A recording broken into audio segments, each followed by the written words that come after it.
17వ అధ్యాయము 17వ వచనం. లూకాసు వార్త 17వ అధ్యాయము 17వ వచనాన్ని చదవగా విన్నాం. అందుకు యేసు 10 మంది శుద్ధులైన కారా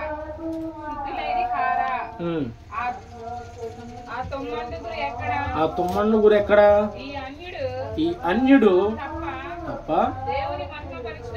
దేవుని మహిమపరచుటకు తిరిగి వచ్చిన వాడు ఎవడను అగపడలేదా అని చెప్పి, నీవు లేచి పొమ్ము, నీ విశ్వాసము నిన్ను స్వస్థపరచును వానితో చెప్పి. చాలా చిన్న మాట ప్రార్థన చేసుకున్నాం.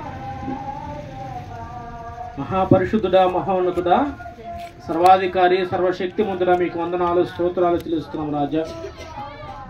గడిచిన కాలం అంతా నీ మహాకృపతో, ప్రేమతో మమ్మల్ని కాచి కాపాడి క్షమను అనుగ్రహించి ఈ పునర్ధాన ప్రేరణ ప్రభావాన్ని సన్నిధిలో గడిపే గొప్ప భాగ్యాన్ని అనుగ్రహించిన తండ్రి, మీకు వందనాలు, స్తోత్రాలు చెల్లిస్తున్నాం. చదవబడిన లేఖన భాగం నుంచి మీరు మాతో మాట్లాడండి, నీ కృప అనుగ్రహించమని ప్రార్థిస్తూ, నీ దాసుడు అల్పుడు అయోగ్యుడు నా ప్రభువా, మీరే శక్తిని, సామర్థ్యాన్ని, అభిషేకాన్ని ఇచ్చి నడిపించి నీ బిడ్డలందరితో నా ప్రభువా సూటిగా మాట్లాడుకు కృప దయచేయమని యేసుక్రీస్తు పరిశుద్ధమైన నామమున ప్రార్థించి అడిగి వేడుకొనుచున్నాం పరమ తండ్రి, ఆమేన్. మరొక మారు మీ అందరికి కూడి వచ్చిన మీ అందరూ కూడా యేసుక్రీస్తు నామములో వందనాలు తెలియజేస్తా ఉన్నాను. చూడండి, ఇక్కడ చదవబడిన లేఖన భాగంలో యేసు ప్రభు వారు ఒక కుష్టు రోగితో మాట్లాడుతున్నాడు. ఏమని తెలుసా? అతని వైపు చూస్తూ, మీరు 10 మంది వచ్చారు కదా, నువ్వు ఒక్కడిగా వచ్చేవిందయ్యా, మిగతా 9 మంది ఎక్కడున్నారు? దేవుని మహిమపరచడానికి నువ్వు ఒక్కడే వచ్చున్నావు, మిగతా 9 మంది ఎక్కడా అని ప్రశ్న వేస్తూ, అయితే నీ విశ్వాసమే నిన్ను స్వస్థపరిచింది అని యేసు ప్రభు వారు తనతో మాట్లాడుతుండగా ఉంటాడు. ఇక్కడ విశ్వాసాన్ని గురించి మాట్లాడుతూ, దేవుడి విషయంలో, దేవుడు తన దాసులకు అగుపరిచే విషయంలో, ప్రాముఖ్యంగా సువార్త విషయంలో చాలా మనకు మాటలు చూస్తే తక్కువే కదా. అతను స్వస్థపరచబడ్డాడు, లేదా ఆమె స్వస్థపరచబడింది, యేసు ప్రభు ఎన్నో గొప్ప గొప్ప కార్యాలు చేశాడని అనుకుంటాం. కానీ ఒక మనిషికి ఆ బాధ వస్తే ఎంతటి బాధ ఉండదో అర్థమైంది. ఉదాహరణ, నాకే రోగం వచ్చింది, ఎంతటి ఆ బాధ వచ్చిన వారికి తెలిసిద్ది, కానీ పక్కన తెలిసిద్దా? తెలీదు. కుష్టు రోగులు అనగా వారు ఎక్కడుంటారండి? మన ఇళ్ళలో రాణిస్తారా? సమాజం వారిని గుర్తించిద్దా? వారిని ఊరు వెలపడ తీసుకెళ్ళి వారికి కావాల్సిన మర్యాదలు ఉంటే అక్కడ చేస్తారు, కానీ వారి ఊర్లో కూడా వెంటర్ కానీరు. ఎందుకంటే వారితో పాటు వారిని ఆశ్రయిస్తే మిగతా వాళ్ళు కూడా వచ్చిద్దని చెప్పి వారు అనుకుంటూ ఉంటారు. యేసు ప్రభు వారు ఈ ప్రాంతానికి వస్తున్నాడని వారు ముందుగా తెలుసుకుని ఆ పై వచనం చదివితే ఉండిద్ది, యేసు ప్రభువా మమ్మల్ని కరుణించువా, మమ్మల్ని కరుణించువా, నీ శుద్ధులు అవ్వాలని ఎంతో ఆతురతో ఇష్టంతో నీ సన్నిధికి నీ కాడికి వస్తున్నావయ్యా, దయచేసి మమ్మల్ని కరుణించు. యేసు ప్రభు వారు వారి మీద చేతులుంచి చెప్పలేదు, ఒక్క మాట అంటాడు, మీరు వెళ్ళి మీ దేహాలని యాజకులకు కనబరుచుకోండి, అంతే. ఒక్క మాట చెప్పి పంపించేస్తాడు. వారు మార్గ మధ్యలో వెళుతూ ఉండగానే వారందరూ కూడా బాగుపడినట్టుగా లేఖనాలు సెలవిస్తున్నాయి. ఎందుకు యేసు ప్రభు వారు అక్కడ యాజకులు చూపించారంటే, పాత నిబంధన కాలంలో ఎవరైనా సరే కుష్ఠరోగి ఉంటే అతన్ని ఊరి వెలుపల ఉంచాలి. ఒకవేళ అది తగ్గిపోయిన తర్వాత యాజకుడు దాన్ని పరిశీలన చేసి, యాజకుడు దాన్ని గుర్తించి ఆ తెల్లని పొడలో లేదంటే ఆ కుష్టు పొడలో గుర్తించి అవి తగ్గిపోయిన తర్వాత అతని మీద మరలా పాప నిమిత్తము కొన్ని అపరాధి బలి, పాప క్షమాపణ నిమిత్తము బలి అర్పించి, తెల్ల గువ్వలు కానీ పాముల పిల్లలను అర్పించి మోషే నిర్మించిన కానుకు సమర్పించిన తర్వాత అతను మరలా ఊర్లోకి వచ్చే అవకాశం ఉంటుంది.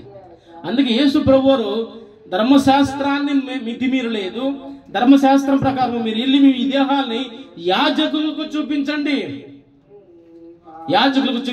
అని ఆయన చేపెట్టి ప్రార్థన చేయాల. మీరు వెళ్ళండి అయ్యా అని వారి కేకలను బట్టి వెళ్తుండగా వారందరూ మార్గ మధ్యలో వెళ్తున్నామని స్వస్థపరచబడ్డారని లేఖనం సాక్ష్యం ఇస్తుంది. స్వస్థపరచబడిన తర్వాత మిగతా 9 మంది అడ్రస్ లేదు. కానీ ఒకే ఒక వ్యక్తి వచ్చి యేసు ప్రభు చెప్పిన మాట ప్రకారము స్వస్థపరచబడి ఆయన కాడికి వచ్చి, అయ్యా నీవు చెప్పిన మాట వల్ల నేను స్వస్థపరచబడ్డాను అని, నా దేహాన్ని నీకు కనబరుచుకున్నానని మరలా యేసు ప్రభు కాడికి ఆయన రావడం. అప్పుడు ఆయన మరలా ప్రశ్న వేయడం, దేవుని మహింపరచడానికి ఒక్కడే వచ్చున్నావయ్యా, మిగతా 9 మంది ఎక్కడ అని ఆయన అంటాడు, నీ విశ్వాసమే నిన్ను స్వస్థపరిచింది, నీ విశ్వాసమే నిన్ను స్వస్థపరిచింది. ఇక్కడ ఒక మాట ఏంటంటే, యేసు ప్రభు చూడగా, చూచి. ఇప్పుడు డాక్టర్ గారికి మనం పోతాము, డాక్టర్ గారికి పోయి ఆయన మనం చూపించుకుంటాం కదా, చూపించుకుంటేనే మన రోగం అయిందా, మన బలహీనత అయిందా, దాన్ని బట్టి టెస్ట్ రాసో లేదా మెడిసిన్ రాసో దాన్ని బట్టి పంపిస్తాడు. రోగి ఆ డాక్టర్ గారికి రోగి వెళ్తాడా, లేదంటే రోగి కాడికి డాక్టర్ వస్తాడా చెప్పండి?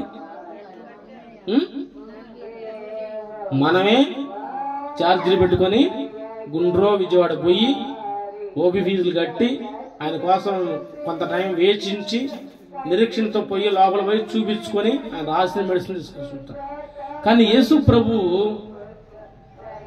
ప్రభు కాడికి వచ్చేవాళ్ళు విశ్వాసంతో రావాలి. అందుకే హెబ్రీయులకు రాసిన పత్రిక 11వ అధ్యాయము 6వ వచనంలో ఒక మాట ఉంటుంది. హెబ్రీయులకు రాసిన పత్రిక 11వ అధ్యాయము, పుస్తకాలు ఇచ్చాను, పెన్నులు ఇచ్చాను, ఎటు బాగొట్టారు మరి మా అమ్మలో. నేనే ప్రత్యేక కొన్ని తీసుకొచ్చి కూడా ఇచ్చా, చదువుకుని రాసుకుంటారులే వాక్యం అని. ఇల్లు బయలుకి సరైంది వేసుకోండి, నేను దిగింది నేను వేసుకోండి. హెబ్రీయులకు రాసిన పత్రిక 11వ అధ్యాయం 6వ వచనం, విశ్వాసము లేకుండా దేవునికి ఇష్టడే ఉన్నట అసాధ్యము, దేవుని యొద్దకు వచ్చువాడు ఆయన ఉన్నాడనియు తన్ను వెతుకు వారికి ఫలము దయచేయవాడు నమ్మవలను కదా. అది దేవుని కాడికి ఎలా రావాలంటే విశ్వాసంతో రావాలి. దేవుడికి విశ్వాసము లేకుండా దేవునికి ఇష్టడేమిట అసాధ్యము. నేను కాబట్టి నీతో కాపురం చేస్తున్నా, నీ ఇష్టం చేస్తున్నా నిన్ను అంటారు కొంతమంది భార్యలు కానీ భర్తలు కానీ. ఇష్టం ఉంటే కాపురం సజావుగా సాగిద్ది, ఇష్టం లేకుండా అనాకొరగా ఉంటే ఆ కాపురం కొన్నాళ్ళకైనా చతికిలు పడిద్ది. నేను కాబట్టి నేను బరాయిస్తాను, నేను కాబట్టి నీతో కాపురం చేస్తా అంటుంటా కొంతమంది జల్లగా. యేసు ప్రభు విషయంలో కంటే విశ్వాసం లేకుండా దేవుడికి ఇష్టడే ఉండడం అసాధ్యము. అయితే దేవుడి కాడికి వెళుతున్నప్పుడు ఆయన ఫలము దయచేస్తాడని ఖచ్చితంగా నేను విశ్వాసంతో ఉంటున్నాను కాబట్టి ఆ ఫలాన్ని బట్టి నేను ఖచ్చితంగా నాకు ప్రతిఫలం ఇస్తాడు అని నమ్మాలి కదా. నమ్మకుండా విశ్వాసం లేకుండా నమ్మకం లేకుండా దేవుడికి ఇష్టం ఉండడం అసాధ్యం. అందుకే ఆ 10 మంది కుష్ఠరోగులు విశ్వాసంతో కేకలేశారు, అయ్యా మమ్మల్ని కరుణించు, ఈ దేహముని ఇతరులకి మేము చూయించుకోలేకపోతున్నాము, ఈ దేహం నుంచి శరీరంలో నుంచి చీము రక్తము వస్తుంది, మా దేహాలే మాకు కంపు కొడుతున్నాయి, మమ్మల్ని ఎవరు పట్టించుకునేవారు ఎవరు లేరు, బంధువులు లేరు, ప్రాంతం లేరు, ఎవరు లేరయ్యా, దయచేసి మమ్మల్ని కరుణించవని వాళ్ళ కేకలు వేస్తే వాళ్ళ కేకలను బట్టి ఆయన ఒకే ఒక సమాధానం చెబుతాడు, మీరు వెళ్ళండి, మీ దేహాలను మీ యాజకులకు కనబరుచుకోండి అన్నప్పుడు మార్గ మధ్యలో వెళ్తున్నారంటే యేసు ప్రభువు నిన్ను చూడాలి. యేసు ప్రభు చూడగా, అందుకే అందాక మాట చెప్పాను, యేసు ప్రభు చూస్తే అది రోగమైనా ఇబ్బంది అయినా దరిద్రతైనా సమస్తము పోతాయి. అయితే ఆయన చూడాలంటే నువ్వేం చేయాలంట? విశ్వాసము ఉండాలి, దేవునికి నువ్వు ఇష్టడై ఉండాలి.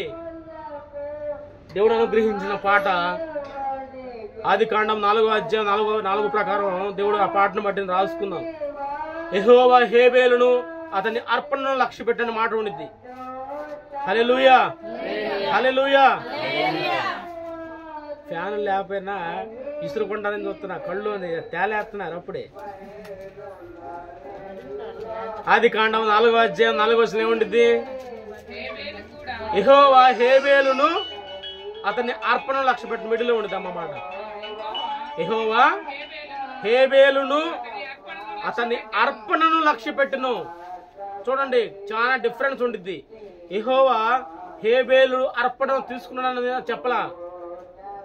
యేసయ్య అంటాడు యెహోవా హేబేలును, నీ అర్పణ అంగీకరించబడాలంటే ముందు నీవు అంగీకరించబడాలని, నీవు ఇష్టడుగా ఉండాలని ప్రభు వాక్యం సెలవిస్తా ఉంది. నేను గతంలో కూడా చెప్పా, 1,00,000 రూపాయలు తీసుకొచ్చి నేను ఇచ్చాను, 1,00,000 రూపాయలు తీసుకొచ్చి ఇచ్చాను, లేవి 2 రూపాయలు ఇచ్చాడు. ఎవరు అర్పణ తీసుకుంటాడు? ఇదేందండి పెద్ద 1,00,000 రూపాయలు, 2 రూపాయల కంటే 1,00,000 రూపాయలు పెద్దే కదా, 1,00,000 రూపాయలు తీసుకుంటాడు అనుకోవచ్చు. కానీ నేను ఆనోళ్ళు కొట్టి ఈనోళ్ళు కొట్టి వాళ్ళ మోసగించి వీళ్ళు మోసగించి సంపాదించా. దేవుడు దాన్ని లక్ష్య పెడతాడా? లక్ష్య పెట్టడు.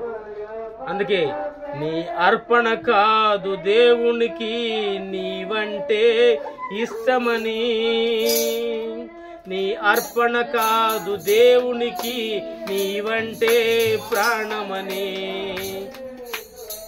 నిన్ను ప్రేమించి మహిమను విడచి ప్రాణమునే అర్పించినాడు. నిన్ను ప్రేమించి మహిమను విడచి ప్రాణమునే అర్పించినాడు. తెలుసుకునే యేసయ్యా ప్రేమను, తెలుసుకో ప్రాణమా యేసయ్యా త్యాగాన్ని, తెలుసుకునే యేసయ్యా ప్రేమను, తెలుసుకో ప్రాణమా యేసయ్యా త్యాగాన్ని. నీ అర్పణ కాదు దేవునికి నీవంటే ఇష్టమని, నీ అర్పణ కాదు దేవునికి నీవంటే ప్రాణమని. యేసుతో ఉండాలని, యేసుతో నడవాలని, యేసుతో ఉండాలని, యేసుతో నడవాలని తానుకు నడిచేను ఆ తరములో. నీవు నడిచెదవా మరి ఈ తరములో, తానుకు నడిచేను ఆ తరములో. నీవు నడిచెదవా మరి ఈ తరములో. నీ అర్పణ కాదు దేవునికి నీవంటే ఇష్టమని, నీ అర్పణ కాదు దేవునికి నీవంటే ప్రాణమని. హల్లెలూయా. ఎక్కువగా కయ్యను హేబేలు అర్పణ చేస్తారు ఎక్కువ మంది. హేబేలు శ్రేష్టమైనది ఇచ్చాడు, కయ్యను తన మందులో ఏదో తనకి కావాల్సిన దేవునికి అయిష్టంగా ఇచ్చాడని చెబుతా జల్లగా. కానీ వాక్యాన్ని సత్యం కోణంలో కాదు చూస్తే నీ అర్పణ కాదు దేవుడికి నువ్వంటే ప్రాణము. దేవుడు నిన్ను లక్ష్య పెడతానని గమనించావా? అందుకే ఫిబ్రవరి 11 వారి ప్రకారం ఉండిద్ది, విశ్వాసము లేకుండా దేవుడికి ఇష్టం అసాధ్యం, అసాధ్యం. అందుకే విశ్వాసం కలిగి ఉండాలా. విశ్వాసం లేకుండా దేవుడికి కాదు కదా, ఎవరికి మొట్టమొదటి దేవునికి ఇష్టంగా ఉంటేనే. విశ్వాసం లేకుండా ఏం చేస్తాం? అందుకే 2వ మాట చూద్దాం, మత్తయి సువార్త. కొంతమంది యేసు ప్రభు చూడగా కొంతమంది బాగుపడ్డారు, ఆయన ఇలాంటి సమాధానం చెప్పాడో చూద్దాం. మత్తయి సువార్త 9వ అధ్యాయము 20వ వచనం చూద్దాం. మత్తయి సువార్త 9వ అధ్యాయము 20వ వచనము. ఆ సమయమున ఇదిగో 12 సంవత్సరముల నుండి రక్తస్రావ రోగము గల ఒక స్త్రీ నేను ఆయన పై వస్త్రము మాత్రము ముట్టితే బాగుపడుదును అని తనలో తాను అనుకొని ఆయన వెనుకకు వచ్చి ఆయన వస్త్రపు చెంగు ముట్టెను. హల్లెలూయా. తర్వాత వచనం, యేసు వెనుకకు తిరిగి ఆమెను చూచి కుమారి ధైర్యముగా ఉండుము, నీ విశ్వాసము నిన్ను బాగుపరుచునని చెప్పగా. హల్లెలూయా. ఇదే మాట మార్కు సువార్త కూడా ఉండిద్ది. ఏమో తెలుసా? ఆమె అనేక వైద్యుల చేత తిప్పల పడిన మాట ఉండిద్ది. ఈ స్త్రీ గురించి రాయబడుతూ అనేక వైద్యుల చేత, ఆమెకున్న డబ్బు ఎంతో ఖర్చు పెట్టుకుంది, అనేక వైద్యుల చేత తిరిగి ఎన్నో తిప్పలబడి చివరికి తన వ్యాధి అంతా బాగుపడలా, తను చనిపోయే స్టేజ్కి వచ్చింది. 1 సంవత్సరం కాదు, 2 సంవత్సరాలు కాదు, ఇంచుమించు 12 సంవత్సరాల నుంచి తనకు ఆ బలహీనతో బాధపడుతూ ఉంది. ఎన్నో వైద్యుల చేత తిరిగి ఖర్చు పెట్టుకుని ధనమంతా వ్యయపరుచుకుని ఎక్కడికి వెళ్ళాము బాగుపడలా. కానీ తన మనసులో ఒక మాట అనుకుంది, ఏమని తెలుసా? యేసు ప్రభు అంట ఎన్నో సూచక్రియలు మహత్కారాలు చేస్తున్నాడంట, ఈ ప్రాంతం గుండా వెళుతున్నాడు అని వినగా తన మనసులో ఒక మాట అనుకుంది, ఏమని తెలుసా? ఆయన వస్త్రపు చెంగు తాకితే నేను చాలు, ఆయన వస్త్రపు చెంగు తాకితే చాలు అని అనుకుంది. ఆయన వస్తూ వస్తూ వస్తూ ఉండగా ఆయన యొక్క వస్త్రపు చెంగు ఆయన తాకింది. ఆయన అంటాడప్పుడే, ఎవరో నా వస్త్రాన్ని ముట్టారు, నాలోంచి ప్రభావం వెళ్ళిపోయింది అంటే శిష్యులు అంటారు, అయ్యా ఇంతమంది జనసమూహం ఉన్నారు, మేము ఎవరైనా చెప్పగలమంటే ఆమె ఏడుస్తూ ఆయన కాడికి వచ్చింది. ఏడుస్తూ ఆయన కాడికి వచ్చి అయ్యా నేనే నీ వస్త్రపు చెంగు తాకింది, నాకు పలానా ఇలాంటి బాధ ఉంది, ఎంతో మంది వైద్యుల చేత తిప్పబడినా కానీ నాకు నయం కాలేదయ్యా, నా హృదయంలో ఒక మాట అనుకున్నాను, నీ వస్త్రపు చెంగు తాకిన నేను బాగుపడతానని నేనే తాకినంటే అప్పుడు అంటాడు, కుమారి భయపడ, మాకు ధైర్యంగా ఉండు, నీ విశ్వాసమే నిన్ను స్వస్థపరిచిందని ఆమె వైపు చూసి మాట్లాడాలి యేసు ప్రభు. ఈ రోజున మనము ఎంతగానో తిప్పలు పడుతున్నాం, కొన్ని రోగాలు తగ్గట్లా, బిళ్ళైతే చేసుకుంటున్నా, ఏదో చేస్తాం, కానీ సరైన విశ్వాసం లేకుండా ఎలా ఉండిద్ది? వాక్యం అనేది ఆవగింజంత విశ్వాసం ఉండినలా ఆ కొండనింటి రమ్మంటే వచ్చింది, అటు బొమ్మంటే పోయిందంట. మాటలో బైబిల్ గ్రంథం ఉన్నాయని అది నిజమే. కానీ ఇప్పుడు మన కొండని పిలుద్దామంటే వచ్చిద్దా? పిలిస్తే రాదనుకోండి, మన విశ్వాసం లేనంటే కదా అని వాక్యం. అంటే దాంతో ఎందుకు పిలిచారంటే మీరు వాటికంటే శ్రేష్ఠులమ్మా, అలా అంత కొద్ది విశ్వాసం ఉన్నా ఖచ్చితంగా మీకు కార్యాలు జరుగుతాయి.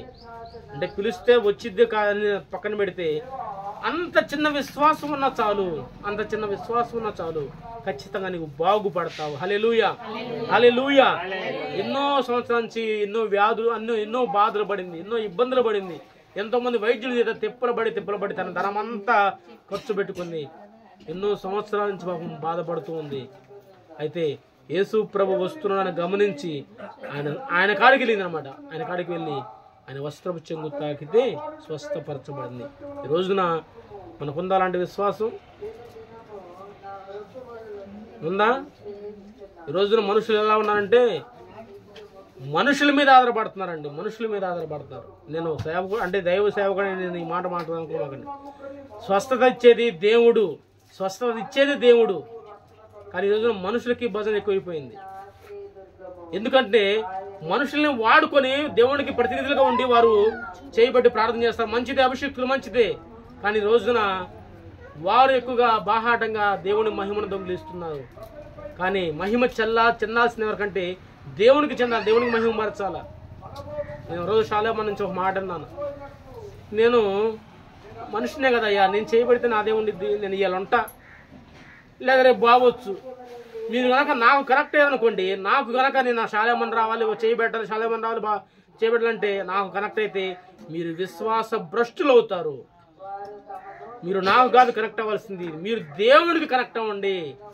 మీరు దేవునికి కనెక్ట్ అయితే నేను ఉన్నా లేకపోయినా మిమ్మల్ని ఎవరు కూడా మీ సహవాసాన్ని ఎవరు చేరపరు. ఒకవేళ మీరు కనుక నాకు కనెక్ట్ అయితే శాలేమన్నే రావాలా, శాలేమన్ మాట్లాడాలా, శాలేమన్ పాటనాలా, ఆయన ఉంటే చాలు అని మీరు కనుక ఇలా కనుక ఈ తీవ్రతలు ఉంటే మీరు ఖచ్చితంగా ఒకవేళ రేపు నేను లేకపోతే మీరు విశ్వాస భ్రష్టులు అవుతారు. దయచేసి మనుషులుగా కాదు, ముందు దేవునితో మీరు సంబంధాన్ని ఏర్పరచుకోండి, దేవునితో మీరు సహవాసాన్ని ఏర్పరచుకోండి, దేవునితో మీరు అంటు కట్టబడి ఉన్నారని ఆయన చెప్పిన మాట నిజంగా చాలా విలువైన మాట. అది నిజంగా దేవుడికి మహిమ అప్పుడే వచ్చిందండి. కార్యాలు చేసే దేవుడే. అందుకే బైబిల్ గ్రంథం ఏది రాయకుండా వదిలిపెట్టలే ఆయన. అయ్యా నీ నామాన్ని అద్భుతాలు చేశాం కదా, నీ నామాన్ని ఎన్నో సృష్టికలు చేశాం కదా అంటే అంటాడు, అసలు మీరు ఎవరో నాకు తెలియదు, మీరు దూరంగా పోయినా ఒకటే ఒక్క మాట మాట్లాడు, మీరు ఎవరో నాకు తెలియదు అంటారు. ఇదేంది ప్రభువా, నీ నామం పేరిట దయ్యాలు వెళ్ళగొట్టాం కదా, నీ నామం పేరిట ఎన్నో గొప్ప గొప్ప సూచకులు చేశాం కదా, ఈరోజు మీకు తెలియదు అంటాడు. ఏంది అంటే అంటాడు, అక్రమము చేయువారులారా. అక్రమము చేయవారు, ఎంత గొప్ప మాట, అది ఎంత ఒక పెద్ద తిట్టులాగా ఉంటుంది అన్నమాట. అక్రమము చేయువారులారా నా యొద్ద నుంచి మీరు తొలగిపోండి. మళ్ళీ ఆయన మాట్లాడుతూ మరి స్వస్థతలు జరుగుతున్నాయని, అద్భుతాలు చేస్తున్నాయని మీరు ఆనందపడమాకండి. మీ పేరు జీవ గ్రంథంలో రాయబడి ఉండదని దాన్ని బట్టి సంతోషించండి. హల్లెలూయా. స్వస్థతలు నా వల్ల జరుగుతున్నాయని, అద్భుతాలు జరుగుతున్నాయని మీరు దాన్ని బట్టి సంబరపడమాకండి. మీ పేర్లు జీవ గ్రంథంలో రాయబడి ఉన్నవని దాన్ని బట్టి మీరు సంతోషించండి. నిజంగా ఆ మాట చెప్పండి, చాలా అద్భుతమైన మాట. అది స్వస్థపరిచేది దేవుడు చేసేది దేవుడు చేస్తాడు. కానీ మనం కనుక దాన్ని దొంగిలించి దేవుని మహిమ దొంగిలిస్తే ఇబ్బంది పడతాం. అయితే మనం దేని బట్టి సంతోషపడాలి తెలుసా? నా పేరు జీవ గ్రంథంలో రాయబడి ఉన్నది, నేను దేవుడు నాకు అలాంటి అవకాశం నాకు ఇచ్చాడని దాన్ని బట్టి సంతోషం పడు. అంతేగాని దెయ్యాలు పోతున్నాయి, రోగాలు పోతున్నాయి, నేను చేయబడితే కింద పడిపోతున్నారు అంటే అది నీ అతిశయం కోసం ఉండితే నిన్ను నీవు కనపరుచుకుంటావు, దేవుని మహిమపరచు. అందుకే నా యుద్ధం నుంచి తొలగిపోండి అంటాడు. మొట్టమొదట యేసు ప్రభు ఆమెను చూచి కుమారి ధైర్యంగా ఉండు, భయపడమాకు, నీ విశ్వాసమే నిన్ను స్వస్థపరిచిందని ఆ 12 సంవత్సరాల వ్యాధిగా స్థితి చెబుతాడు. అదే మత్తయి సువార్త 8వ అధ్యాయము 10వ వచనం నుండి. మత్తయి సువార్త 8వ అధ్యాయము. యేసు ఈ మాట విని ఆశ్చర్యపడి వెంట వచ్చుచున్న వారిని చూచి, ఇశ్రాయేలులో కూడా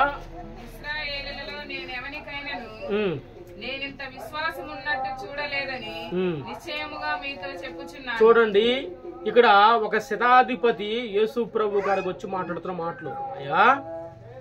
అయ్యా నా దాసుడు పలానా దాంతో బాధపడుతున్నాడు, నువ్వు నా ఇంట్లో రానకూడదు, నీ యోగ్యుడు కాదు, ఒక్క మాట సెలవు అయ్యా. ఆయన కపెర్నహూములో ఉన్నాడు. హల్లెలూయా. ఫ్యాన్లు వేద్దామా బరువులు వేద్దాం చెప్పండి. కరెంట్ లేకపోతే ఎట్ట నిలబడుతుంది నాకు అర్థం కావట్లేదు. హల్లెలూయా. నిద్రొచ్చిన వాళ్ళు ఉండే కాసేపు పైకి లేచి నించోండి, పర్లేదు. ఆదివారం గడిపేది గట్టిగా 2 గంటలు. శతాధిపతి యేసు ప్రభుతో అంటాడు, అయ్యా మీరు నా ఇంట్లో రానా కూడా నేను పాత్రుని కాదు, కానీ ఒక్క మాట సెలవివ్వా నా దాసుడు బాగుపడతా అంటే అప్పుడు ఆయన అంటున్నాడు, ఇశ్రాయేల్లో కూడా నేను ఇంతటి విశ్వాసాన్ని చూడలేదే, ఇంతటి విశ్వాసం చూడలేదే. నీ దాసుడు స్వస్థపరచబడతాడంటే ఎప్పుడైతే దేవుడు సెలవిస్తాడో ఆ గడిలోనే తన దాసుడు స్వస్థపరచబడేట్టు మనం లేఖనం సెలవిస్తూ ఉండే. ఎందుకంటే విశ్వాసం, దేవుని మాట మీద మనం విశ్వాసం ఉంచాలండి. దైవజనులు కొన్నిసార్లు ప్రవచించినప్పుడు ఆ మాటను బట్టి నమ్ముతారు. చెప్పాడు జరిగిద్దంటా జరగదంటావా? ఎలా ఉంటారు? జరిగిద్దంటావా? జరగదు. కానీ మనం పోయి 2-3 అంతరాలు గడుచుకుని 2-3 శాస్త్రాలు వాస్తులు చూపించుకుని వద్దాం అంటుంటారు. అమ్మా కొద్ది ప్రార్థనలో ఉండు, విశ్వాసంగా ఉండు, దేవుని కొరకు ముందు కనిపెట్టు, ప్రార్థన చేయండి అంటే చేయరు. ఇక్కడ కపెర్నహూములో ఉన్న తన శతాధిపతితో మాట్లాడుతున్నాడు. అయ్యా దేవుడు ఒక్క మాట సెలవివ్వగా అని అన్నాడు, నువ్వు నా ఇంట్లోకి రావడానికి కూడా నేను పాత్రును కాదయ్యా, నువ్వు పరిశుద్ధుడివి, నువ్వు దేవుడివి, నువ్వు దేవుని యొక్క కీడు చేస్తున్నావు. కానీ నేను అంటే తన పాపిననే ఒప్పుకుంటూ ఉన్నాడు. అయితే ఆయన వేడుకుంటాను తెలుసా, ఒక్క మాట సెలవివ్వయ్యా నా దాసుడు బాగుపడతాడు. ఈ రోజున దేవుని దాసులు కానీ ఎవరైనా సరే ప్రవచించడం మాట్లాడినప్పుడు ఆ మాటని విశ్వసించు, ప్రార్థన చేయి. ఆ మాట మట్టి గట్టిగా నువ్వు విశ్వాసంతో ఉండు. ఖచ్చితంగా దేవుడు కార్యాన్ని జీవితం జరగక మానవండి. ఎందుకు విశ్వాసం గురించి పదే చెప్పుకుంటూ చాలా అండి విశ్వాసం గురించి, దేవుడు చేసిన అద్భుతం గురించి. అందుకని అంటాడు, ఆయన గురించి రాయడానికి కూడా ఈ భూలోకం కూడా జరిగిపోదు, అన్ని గొప్ప కార్యాలు ఉన్నాయి. కానీ కొన్ని మాటలే ఆయన అక్కడ రాయించి ఉంచాడు. ఏవి అవసరమో, ఎలాంటి పరిస్థితులు ఉన్నప్పుడు ఇలాగ వారికి మనము ధైర్యాన్ని ఇవ్వాలి, ఆ మాటలే దేవుడు దీంట్లో రాయించున్నాడు. ఇంకా రాస్తే ఈ భూలోకమే సరిపోదంట ఆయన చేసిన గొప్ప కార్యాలను బట్టి. అట్లానే మత్తయి సువార్త 17వ అధ్యాయము 20వ వచనం చూద్దాం. మత్తయి సువార్త 17వ అధ్యాయము 20వ వచనం. అందుకైన మీ అల్ప విశ్వాసము చేతనే మీకు ఆవగింజంత విశ్వాసం ఉండిన ఎడల ఈ కొండను చూచి ఇక్కడ నుండి అక్కడికి పొమ్మనగానే అది పోవును. మీకు అసాధ్యమైనది ఏది ఉండదని నిశ్చయముగా మీతో చెప్పుచున్నానని వారితో అనెను. చూడండి, ఈ 17వ అధ్యాయం ఒకసారి 14 వచనం చూస్తే 15 చూస్తే, ప్రభువా నా కుమారుని కరుణింపుము, వాడు చాంద్రరోగి అయి మిక్కిలి బాధపడుచున్నాడు, ఏలైనగా అగ్నిలోను నీళ్ళలోను తరచుగా బాధపడుచున్నాడు అని మాటలు చూస్తూ ఉంటాం. ఇక్కడ చూడండి, తన కుమారుని విషయంలో యేసు ప్రభు కాడికి వచ్చి బాధపడుతూ, నా కుమారుడు ఇలాంటి పరిస్థితుల్లో ఉన్నాడయ్యా, వీడు తరచుగా అగ్నిలోను నీళ్ళలోను పడిపోతున్నాడు, దయచేసి కరుణించవా అని మాట్లాడుతూ 17వ వచనం కాడి 20వ వచనం ఏమంటున్నాడు? అందుకు ఆయన మీ అల్ప విశ్వాసం చేతనే మీకు ఆవగింజంత విశ్వాసం ఉండిన ఎడల ఈ కొండను చూచి ఇక్కడ నుండి అక్కడికి పొమ్మనగానే అది పోవును. చూడండి, ఈ మాట శిష్యులతో అంటున్నాడు. యేసు ప్రభు వారు రూపాంతరం పైన కొండకెళ్ళినప్పుడు అక్కడున్న శిష్యులతో చెబుతాడు, అయ్యా ఈ శిష్యులను అడిగాము, వారి వల్ల ఏం కాలేదు, మరి నీ వల్ల అయిద్దా అంటే అప్పుడు ఆయన ఆ దయ్యాన్ని గద్దించి తన కుమారుని స్వస్థపరచడానికి చూస్తూ ఉంటాం. తర్వాత శిష్యులను గద్దించి అల్ప విశ్వాసులారా, అట్లానే విశ్వాసం లేని మూర్ఖతరంలా నేను మీతో ఎంతకాలం ఉందును అని వారిని గద్దించి విశ్వాసాన్ని పెంపొందించుకోండి. ఆవగింజంత విశ్వాసం మీలో ఉన్నా సరే ఆ కొండను చూసి రమ్మండి వచ్చింది, పొమ్మండి పోయింది, ఎందుకు మీరు ఇంకా అవిశ్వాసంగా ఉంటున్నారని తన శిష్యులను హెచ్చరిస్తాడు యేసు ప్రభు వారు. మరి చెప్పుకుంటున్న సందర్భాలు అన్నీ కూడా దేవుడు చేసిన సూచక్రియలను బట్టి యేసు ప్రభు చూడాలి, వారిని చూచి మాటలన్నీ మాట్లాడుతున్నాడు. రోగిని కూడా డాక్టర్ చూస్తేనే తను ఏ విధంగా తన గురించి రాయబడి ఉండిద్దో యేసు ప్రభు కూడా మనం చూడాలంటే నీవు విశ్వాసములో పెంపొందాలి. విశ్వాసం లేకుండా దేవునికి ఇష్టం ఉండడం అసాధ్యము అన్న మాటను బట్టి విశ్వాసాన్ని మనం పెంపొందించి దేవునికి కనుక ఇష్టమై ఉంటే మనలో మన ఒక మాట, నేను ఖచ్చితంగా దేవునికి ఇష్టంగా ఉన్నాను ఎంతమంది చెబుతా చెప్పండి? చేయదు. విశ్వాసంతో చెప్పండి, నేను ఖచ్చితంగా దేవుడికి ఇష్టన్నాను చెబుతారా? ఖచ్చితంగా మళ్ళీ దీని పేరు ఏంది? ఎత్తండి, నేను ఖచ్చితంగా దేవునికి ఇష్టండే. యేసు ప్రభు అంటాడు, చేతులు ఎత్తులు అంతే ఉంచండి. యేసు ప్రభు అంటాడు, మీరు మీ సొంత కార్యాలను చూస్తున్నారు కానీ దేవుని కార్యాలను చూడట్లేదు అంటారు. మీరేం చెబుతారు? దేవుని పని చేయడం అంటే చేస్తున్నారా? అప్పుడు నువ్వు దేవునికి ఇష్టంగా పడతావా? చెప్పడేందమ్మా, నేను నీతోనే మాట్లాడుతున్నా. ఈరోజు మౌత్ లేదు. దేవుడికి ఇష్టం అంటే మన సొంత కార్యాలు మనం చూడటమే కాదు, ఇతరుల కార్యాలు కూడా మనం చూడాలి. దేవుని చిత్తాన్ని మనం నెరవేర్చాలి. దేవునికి ఇష్టంగా మనం బ్రతకాలి. అలా బ్రతికిన వారమే మనం నిజంగా దేవునికి ఇష్టడు అని మనం మాట్లాడతాం. అవునా? ఇప్పుడు మా అమ్మ చెప్పింది, కిలోల పత్తికి పొద్దున్న ఎంతసేపు వెళ్తా? కిలోల పత్తికి చేలోకి ఎన్ని గంటలకు వెళ్తా? మళ్ళీ పక్కన వాళ్ళు బాధపడతారు. మందిరం ఎన్ని గంటలకు వచ్చారు? అందరినీ 10:30కి. సమయం పాటించడం కూడా చాలా కీలకం. నాకు తెలిసి నేను తీసాను కాబట్టి చెబుతున్నా.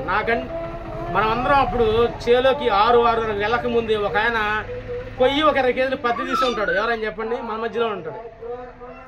ఈ మధ్యలో ఒక ఆయన మనం చేలో కేజీలు పత్తి మొదలు పెట్టారంటే వెనక వాళ్ళు పిల్లలు అన్నమే తీసుకొస్తారు.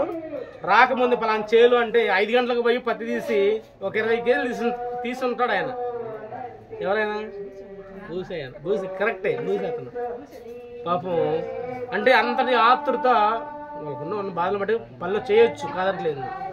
ఈ రోజున నేను ఎందుకు ఈ మాట్లాడిన సమయం గురించి, నీవు లోకపరంగా పని చేసుకొని కాదంలో తప్పట్లేదు, కానీ అదే పని చేస్తున్నప్పుడు దేవుడు ఒక ఆదివారం నేను నియమిస్తుంది. ఆ ఆదివారం నియమించే టైంలో కూడా దేవునికి ఇష్టంగా ఉండకపోతే ఎలాగా? సమయానికి రావటము, ఇతరులకి నీ వంతు నీవు సహాయము. గతంలో కూడా నేను చెప్పాను, ఒక ముసలావిడ తీసుకెళ్ళి రోడ్డు పక్కన నించొని కరపత్రలు పంచుతుంది సత్యదర్శనాలు. మనం ఎందుకు చేయలేమా పని? వాళ్ళైతే డబ్బులు ఇస్తారయ్యా చేలోకి, నువ్వు ఇస్తావు ఏంటంటారా? దేవుడు చేసిన పని ఒకవేళ నువ్వు ఎంత సంపాదించినా నేను ఎంత సంపాదించినా విడిచిపెట్టు, కానీ వాక్యం అనేది పరలోకంలో మీ ధనాన్ని సమకూర్చుకోండి, పరలోకంలో మీ ధనాన్ని సమకూర్చుకోండి. దేవుని కొరకు మనం ఖర్చు పెట్టింది, దేవుని కొరకు మనం పనిచేసింది, దేవుని చిత్తాన్ని మనం నెరవేర్చింది అక్కడ ఉండిద్దండి బహుమానాలు. ఇక్కడేముంటాయి? నేను కాదన్నా, మీరు తప్పు పని చేసుకోండి, 5 గంటలకు కాబట్టి 3 గంటలకు పోయి పని చేసుకోండి కాదన్నా. వాటితో పాటు దేవుని పని కూడా చెయ్యండి. ఎందుకో మాట్లాడాడు దేవుడు, మీ సొంత కార్యాలను మీరు చూస్తున్నారు, ఇతరుల కార్యాలు ఎందుకు చూడట్లేదు అంటే తెలుసా? నీ గతంలో చెప్పాను, అంతకుముందు వచ్చినప్పుడు ఏ వాక్యం చెప్పాను? నాగలక్ష్మి నిద్రపోతున్నా బాగా. పైన 2 వారాల క్రితం వచ్చినప్పుడు ఏ వాక్యం చెప్పాను?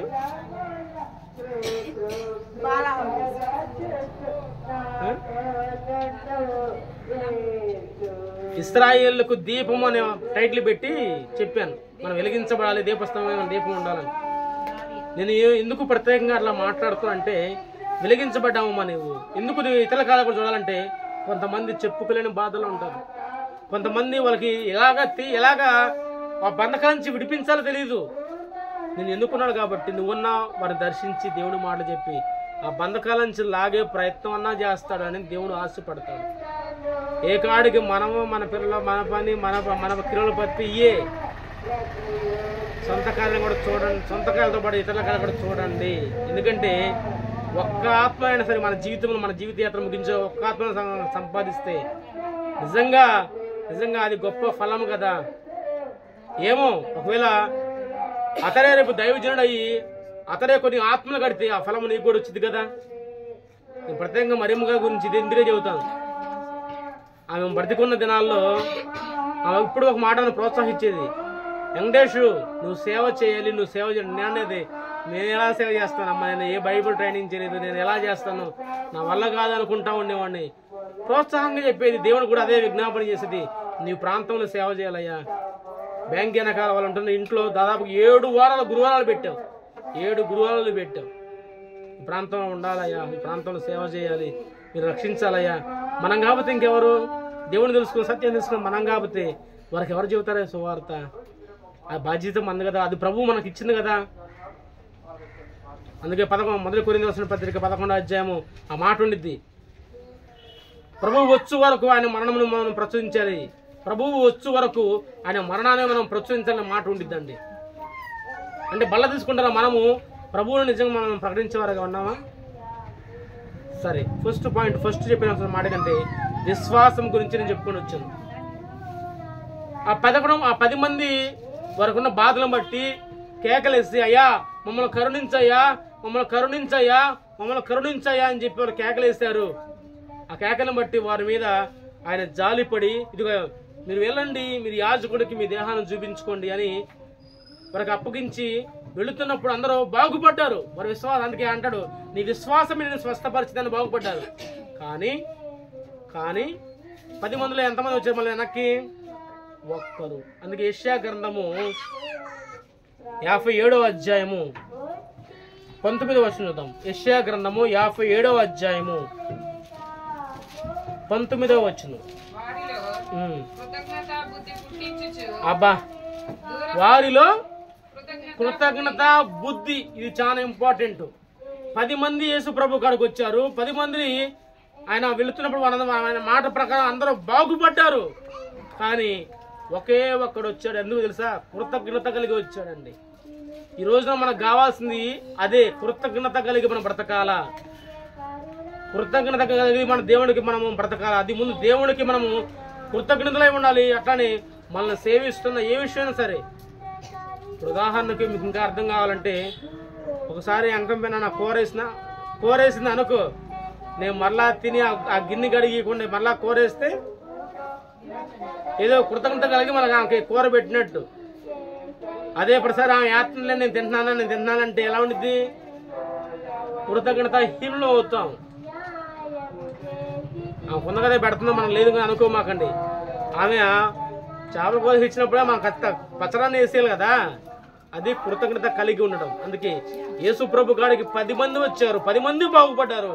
కానీ ఒక్కొక్క వచ్చి మళ్ళా బాగుపడుతున్నారు. ఈ రోజున సంఘంలో పరిస్థితి కూడా ఇంతే. దేవుని కాడికి వచ్చి మేలులు పొంది మరలా వారు రావట్లా, దేవునికి కనుమరుగే పోతున్నారు, దేవుని సన్నిధి మరలా ప్రేమించుకుంటున్నారు. అలా కృతజ్ఞత హీనులుగా ఉండొద్దు అంటుంది వాక్యము. మీరు కృతజ్ఞత బుద్ధి కలిగి ఉండండి.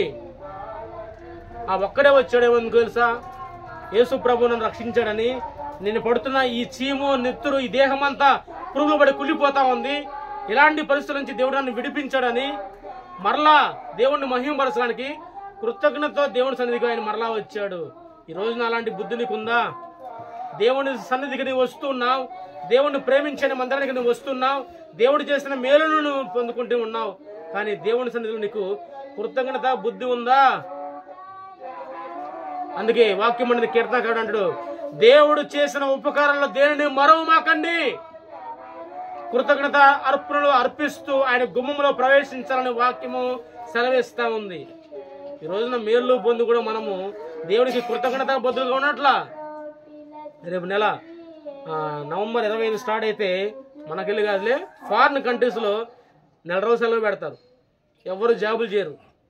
ఏం చేస్తారు తెలుసా, ఈ 4 రోజులు ఈ క్రిస్మస్ సెలబ్రేషన్స్లో ఉంటూ వారి ధనంలో 10వ వంతు తీసి థ్యాంక్స్ గివింగ్ అంటే కృతజ్ఞతతో కలిగి వారికి ఉన్నటువంటి బంధువులు కానీ లేదంటే వారికి ఆర్గనైజేషన్స్ ఏ ఆర్గనైజేషన్స్ ఉన్నాయో ఆ మొత్తాన్ని పోగు చేసి వారు ఆ గిఫ్ట్ పూర్వకంగానో ధనం పూర్వకంగానో ఇతరులకి వస్తువులు కానీ లేదంటే బట్టలు కానీ ఇచ్చి పంపిస్తూ ఉంటారు. ఇది దేవుడు నేర్పినటువంటి పాఠం. మనం సంపాదించే విషయంలో మన బుద్ధి, అందుకే వాక్యం దేవుడు తీసుకోవడానికి 10వ వంతు ఇవి తీసుకోవడానికి ఆయన తీసుకొని ఆయన ఉంటాడా, ఆయన తింటాడా, ఆ విషయం నేను తర్వాత చెప్తాను. అయితే కృతజ్ఞత బుద్ధి కలిగి ఉండాలా. బాగుపడుతున్నాం, దేవుని చేత మేలు పొందుకుంటున్నాం, కానీ మనం కృతజ్ఞత బుద్ధి లేకుండా ఉంటేలా? ఈరోజు నేను ఖచ్చితంగా చెప్పగలను, దేవుడు నన్ను, నా స్థితి నాకు తెలుసు అండి. నేను పదే నా గురించి ఎందుకు చెబుతానంటే నా స్థితి నాకు తెలుసు. నేను ఇలా ఉన్న కారణాన్ని బట్టి, దేవుడు ఏర్పరిచిన విధానాన్ని బట్టి నేను ఉన్నానికి ఆయనకి కృతజ్ఞతనే ఉన్నాను. కాబట్టి ఈ రోజున కొన్ని ఆత్మలైనా సరే నేను సంపాదించి దేవుని సన్నిధిలో వారిని పరిశుద్ధులుగా పంచి ఒక సమూహాన్ని దేవుని ఎదుట నిలబెట్టాలని నాకు ఆశ ఉంది. నేను తెలుసుకున్న సత్యాన్ని ఇతరులకి నేను ప్రకటించాలా. అనేక బంధకాల నుంచి, అనేక కుటుంబాల నుంచి ఉన్నటువంటి నేను విడిపించాలా. సాధారణ యొక్క కోట్లని నేను కోల్చాలా.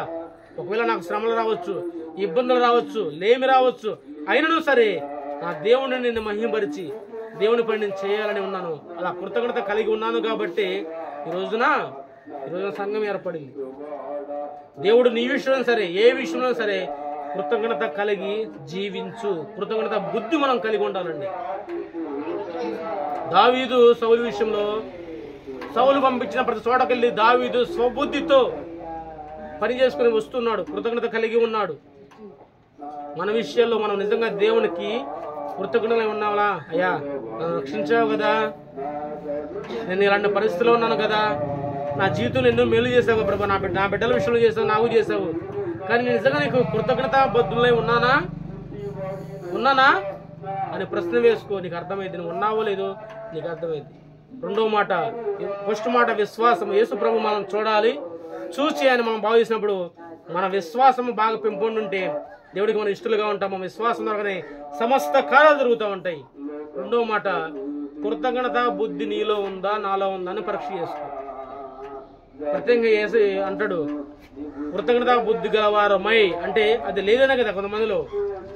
మూడో మాట చెబుతూ నేను ముగిస్తాను. లూకాసు వార్త,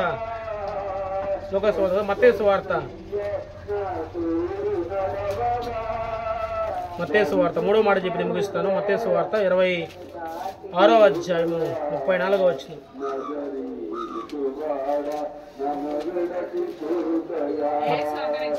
మత్తయి వార్త 26వ అధ్యాయము 34వ వచనం. ఈ రాత్రి కోడి కూయక మునిపే నీవు నన్ను ఎరుగనని కుమారు చెప్పెదవని నీతో నిశ్చయముగా చెప్పుచున్నానని. పేతురు ఆయనను చూచి నేను నీతో కూడా ఒక్క నిమిషం మత్తయి సువార్త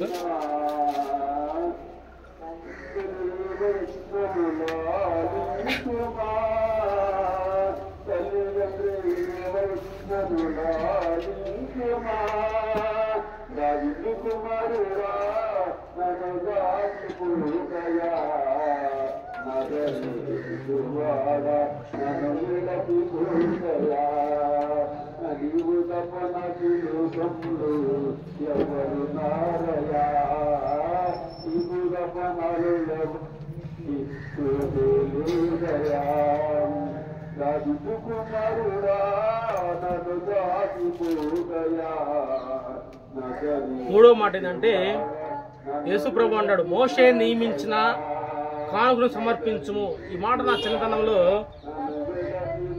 పెద్దయ్య గారు అంటే సాధుదేశం కదా ఈ మాట నా ఆయనకి ఇచ్చిన గిఫ్ట్ ఏంటంటే, దేవుడు ఇచ్చిన వరం ఏంటంటే స్వస్థపరిచే వరాన్ని దేవుడు ఆయనకు అనుగ్రహించాడు.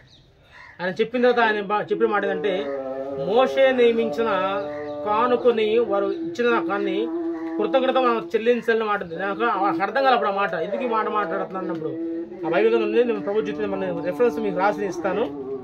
అంటే మోషే నియమించిన కానుక పెట్టమని కానుక సమర్పించి అంటే బాగుపడ్డాము, కృతజ్ఞత కలిగి దేవుడు నియమించినటువంటి కానుకలు ఆ పెట్టిలో మనం కానుక సమర్పించాలి. ప్రత్యేకంగా కానుక గురించి చెబుతాను అనుకోమాకండి. ఇది దేవుడు ఏర్పరిచిన క్రమంలో అపోస్తలుడైన పౌలు కూడా అంటాడు, మేము అనేక మార్లు ప్రయాసముతోనూ భారంతో మేము పనిచేస్తున్నాము. మేము చందా విషయంలో మేము ప్రతిసారి పోగు చేయకుండా ఆదివారం చందా పోగు చేసి మా అవసరతల నిమిత్తము దేవుడికి మీరు చెల్లించండి. పాత నిబంధన ప్రకారం అయితే 10వ వంతు ఉండిద్ది. కొత్త నిబంధన ప్రకారం అయితే ప్రతి వార్డును తనకు వర్ధిల్లిన కొలది తన అక్కరలో దేవుడి యొక్క పరిచయలో పాలు పొందాలని వాక్యం ఉండింది. ఒకసారి మా మలాకీ గ్రంథము 3వ అధ్యాయము 10వ వచనం, మలాకీ గ్రంథము 3వ అధ్యాయము 10వ వచనం, మలాకీ గ్రంథము 3వ అధ్యాయము, మలాకీ కొత్త నిబంధనకు ముందు లాస్ట్ అధ్యాయం అది మలాకీ 3:10.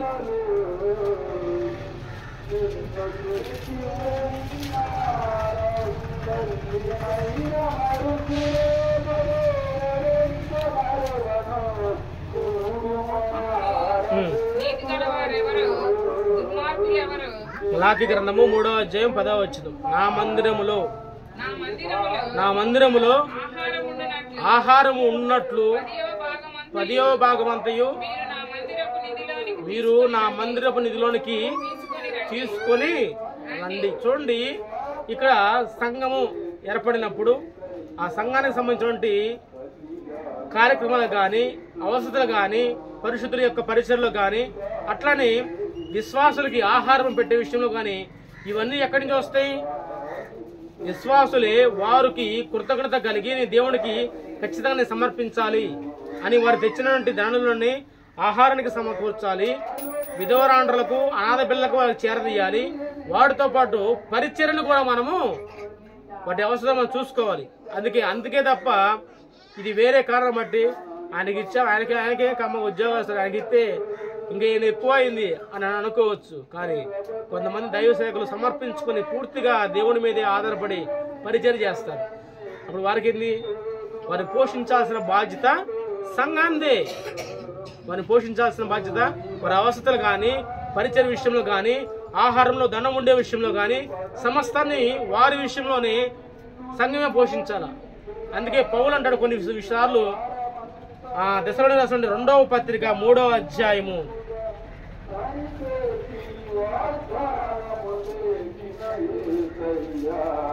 దశలోని రాసిన పత్రిక 3వ అధ్యాయం, 2వ దశలోనికి రాసిన పత్రిక 3వ అధ్యాయము. అక్కడ పౌలు గొప్ప మాట మాట్లాడతాడు. 8వ వచనం, ఎవని యొద్దను ఉచితముగా ఆహారం పుచ్చుకునటం లేదు, మేము మీలో ఎవనికి భారముగా ఉండకుండా ప్రయాసముతోను కష్టముతోను రాత్రింబగళ్ళు పని చేయుచు జీవనము చేసి హల్లెలూయా. ఇక్కడ పౌలు మాట్లాడుతున్న మాట.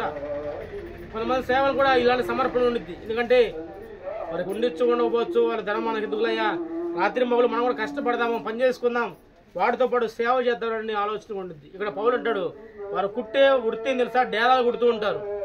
అక్కుల్లో ప్రిస్కిల్లతో డేరాలు కుడుతూ ఆయన అంటున్న మాట, రాత్రి మగళ్ళు ప్రయాసముతోనూ కష్టముతోనూ మేము ఎవరి వద్ద ఉచితంగా తినడానికి మాకు ఆస్కారం లేదు కానీ ఎవరి మీద మేము భారంగా ఉండకుండా రాత్రి మగళ్ళు పనిచేస్తూ యేసు ప్రభుని మేము ప్రకటిస్తున్నాం అన్న మా సేవలు కూడా లేకపోలేదు.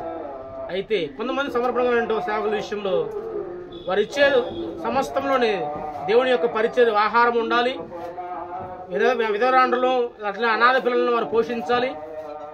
వాక్యము అట్లనే సేవకుల విషయంలో పరిచయ విషయంలో ఆ ధనాన్ని వినియోగించాలి. అది ఎలా వచ్చిందంటే సంఘమే వారు బాధ్యతగా తీసుకోవాలి. అలా బాధ్యత లేనప్పుడు ఎలా ఉండిద్ది?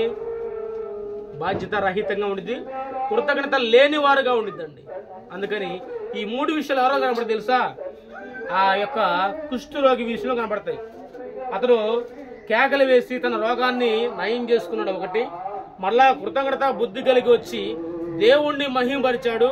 అప్పుడు యేసు అన్నమాట నీ విశ్వాసం నిన్ను స్వస్థపరిచింది అన్నమాట. ఎందుకు యాజకుడికి చూపించుకోమని తెలుసా? యాజకుడికి ఎందుకు చూపించుకో తెలుసా? మోషే నియమించిన ధర్మశాస్త్ర కానుకలో తన యొక్క కానుకని సమర్పించాలని. యేసు ప్రభు పరిచయం చేస్తున్న దినాల్లో కూడా ఆయన కానుక పెట్టే ఉన్నప్పుడు లోకాసువార్త 21వ అధ్యాయము 1-2 వచనాలు చూస్తాడు. ఆ మాట ఉండింది. అందరూ కానుకలు సమర్పిస్తున్నారు, కానీ ఒకే ఒక ఆవిడైతే 2 కాసులు ఇచ్చినట్టుగా కనబడింది. అందరూ వాళ్ళకి కలిగి ఉన్న దాంట్లో ఎంత కొంత ఇస్తున్నారు, కానీ ఆ పేద విధవరాలు తన లేమిలో తన సమస్తాన్ని కూడా తీసి ఇచ్చింది. కొరింథీయులకు రాసిన పత్రిక ఉండింది. మన సామర్థ్యానికి మించి దాతృత్వం కలిగి పరిచర్యకి సహకరించేవారు ఉన్నారు. యేసన్న గారు పరిచర్య చేసే దినాల్లో లేమల్ల ప్రాంతం అంటే ఎందుకు ఎంత ఇష్టం తెలుసా? మళ్ళీ ఈరోజు గుడాల మీటింగ్స్ కి మళ్ళా దేవుడు లేమల్ల ప్రాంతాన్ని ఎంచుకున్నాడు. అక్కడే లేమల్లో స్టార్ట్ అయింది పరిచర్య. నేను వెళ్ళి చూశాను, అక్కడున్న ప్రాంత ప్రజలంతా కొంచెం బేదలే, కానీ అలాంటి బేదలే వారి తాళ్ళు బంగారాలు అమ్మి పరిచర్యకు సహకరించండి. యేసన్న గారు బ్రతుకున్న దినాల్లో అలా పరిచర్యకు సహకరించి వారితో ప్రార్థన చేయించి వారు కూడా అయ్యా ఈ కుటుంబాలన్నీ ఆశీర్వదించబడాలని అంటానంట. యేసన్న గారికి చివరి దినాల్లో బాగాలేనప్పుడు ఇది యూట్యూబ్లో వింటే మనం చూసి ఆ మాటలు మీకు చెప్పటమే. యేసన్న గారికి బాగాలేదు కదా, దంపుడు బియ్యం పెడదాం, లేదా కొంచెం సన్న బియ్యం పెడదామని చెప్పి అన్నం పెడుతున్నారంట. నాకు వద్దు ఫోన్ అని పంపిస్తున్నారంట. ఆయన వాకింగ్ చెప్పేటప్పుడు యేసన్న గారు అన్నంట, ఈ దుర్మార్గులు నా నోటి నుంచి దీన్ని కూడి తీసేశారన్నా అంట. ఎందుకు మాట్లాడానంటే పరిచర్య చేసే బిడ్డలు వారు ఇచ్చిన బియ్యము తీసుకుని యాజకుడు తొలి ముద్ద తినాలండి. తిని ఒళ్ళు పెంచుకోమని నేను చెప్పట్లా. ఆ ముద్ద తింటే వారికి ఆశీర్వాదము. నా బిడ్డలు ఇచ్చిన దాంట్లో నేను కొంచెం తింటే అది నా బిడ్డలకు ఆశీర్వాదం కదా. ప్రయాసముతోనూ కష్టపడి దేవుణ్ణి నమ్మి తర్వాత దైవ సేవకుడిని నమ్మి వాళ్ళు నాకు కానుకలు ఇస్తున్నారంటే ఆ పరిచర్య చేయడానికి పరిచర్య బాగానే వాళ్ళు పాలు భాగస్తులయ్యి నాకు సహకరిస్తున్నారు. ఈ రోజున పరిచర్య వ్యాప్తి చెందుతుందంటే దానికి కారణం వీళ్ళే కదా. అయితే యాజకుడుగా అంటే లేవిడుగా మొదటి తిన్నప్పుడే వారికి ఆశీర్వాదం అని చెప్పాడంట. అయితే ఆ యొక్క దుడ్డు బియ్యాన్ని వాళ్ళు తొలగించారని ఆయన యేసన్న గారు చెప్పారు. నేను ప్రత్యేకించి కాను గురించి ఇంతగా విశ్లేషణ చేస్తానంటే బాధ్యతగా ఉండాలని చెబుతాను. ఏ విషయమైనా సరే నా విషయంలో నేనే చెప్పుకుంటాను. నేను పెళ్లి కాకముందు రూపాయి వేసిన రోజులు కూడా ఉన్నాయి. రూపాయి 2 రోజులు గతంలో కూడా నేను చాలాసార్లు చెప్పాను. రూపాయి 2 రోజులు నాకున్న పరిస్థితి అదే, నా స్థితి అదే. నేను మీకు ఏదైనా బాధ్యత చెప్పినప్పుడు అమ్మ పలానా వస్తువు కొంటున్నాము, 1 రూపాయి అన్నా ఇవ్వండి ఎందుకు అడుగుతుంది తెలుసా? 1 రూపాయి అన్నా ఇవ్వండి ఎందుకు అడుగుతుంది తెలుసా? ఆ 1 రూపాయి నీ కాడ నిజంగా నీ కాడ ఉంటే ఆ 1 రూపాయి ద్వారా కానీ నువ్వు వేస్తే నేను ప్రార్థన చేసినప్పుడు అయ్యా మాకున్నటువంటి నా బిడ్డలు ఇచ్చారు వారిని ఆశీర్వదించవనా ప్రార్థన చేస్తాం కదా. అందుకే ఇప్పుడు 100 అడుగులు 1000 అడుగున్నాం. 1 రూపాయి అన్న నా బిడ్డలు కష్టంలో నుంచి పరిచర్యకు పాలి భాగస్తులు అంట. మీరేమో ఇట్లా దాచిపెట్టుకోండి. నేను కాదన్నా, మీరు దాచిపెట్టుకోండి. నాకు ఓపికనంతకాలం పరిచర్యకు అన్ని విధాలుగా సహకరిస్తూనే ఉంటాను. నేనేందే సంఘానికి బాధ్యతగా చెప్పాలి. వారు అన్ని విషయాల్లో వాళ్ళు కూడా పాలు బొమ్మలు పొందాలి, వారు ఆస్వాదించబడాలి. నేను ఇచ్చింది మొట్టమొదటి కానుక చిన్న తాళాలు కొట్టేది ఇచ్చా ఒక మందిరానికి. తర్వాత ఇలాంటి బాక్సు, తబలా సెట్టు, తర్వాత పరిశుద్ధులు కూర్చునే ఒక గొప్ప మందిరాన్ని నేను నిర్మించిన దేవుడు నా ద్వారా కృప చూపించాడు. అంటే నేను చేసింది కాదు, దేవుడు చేసింది. ఇంతటి కార్యాలు చేయడానికి కారణం అంటే దేవుడు మొట్టమొదటిగా. అయితే నేను కృతజ్ఞత బుద్ధి కలిగి ఉన్నాను. దేవుడు ఇచ్చే ఆశీర్వాదాన్ని నేను ఇస్తూ ఉంటే నేను ఖచ్చితంగా మనల్ని దీవించబడడం కూడా కారణం అది. అవి మీరు తెలుసుకుంటారని. అంతేగాని ఇది 1000 తీసుకొచ్చి నాకు ఇవ్వమని నేను అలా చెప్పను. మీరు ఇవ్వకపోతే నాశనం అయిపోదామో నేను చెప్పను. అది మీరు దేవుడికి పరిచయం బట్టి మీ దేవుడికి ఇచ్చిన శక్తి కొలది. నేను మనతో వాడన్నా, సంవత్సరం అంతా కష్టపడతారు కదా అమ్మాయి, ఒక్క రోజన్నా దేవుడు కూలీ లేరా అని అడుగుతా. కూలీ అవ్వమ్మ కేజీలు బద్దిపోతే మా అమ్మ రోజుకి 450, 500 తీసిద్ది. ఒక రోజన్నా కూలి ఇచ్చి దేవుని చూస్తా. దాచిపెట్టుకోండి. నేను అమ్మాయి గురించి చెప్తా అంటే మీరు నవ్వుకోండి, మిమ్మల్ని కూడా మీరు ప్రశ్న చేసుకోండి. సంవత్సరం అంతా కష్టపడుతున్నారు, ఒక్కరోజు ఇస్తే ఏమైంది చెప్పండి? క్యాలెండర్లకు ఎంతమంది ఇచ్చారు డబ్బులు చెప్పండి. లేవి క్యాలెండర్లకి డబ్బులు చెప్పానా చెప్పలేదు. అన్నయ్య వద్దు, అన్నయ్య మీద భలే చెప్పారు. అయితే అన్నయ్య వద్దన్నాడు, అన్నయ్య వద్దన్నాడు. ఓకే, ఇంకా తబలా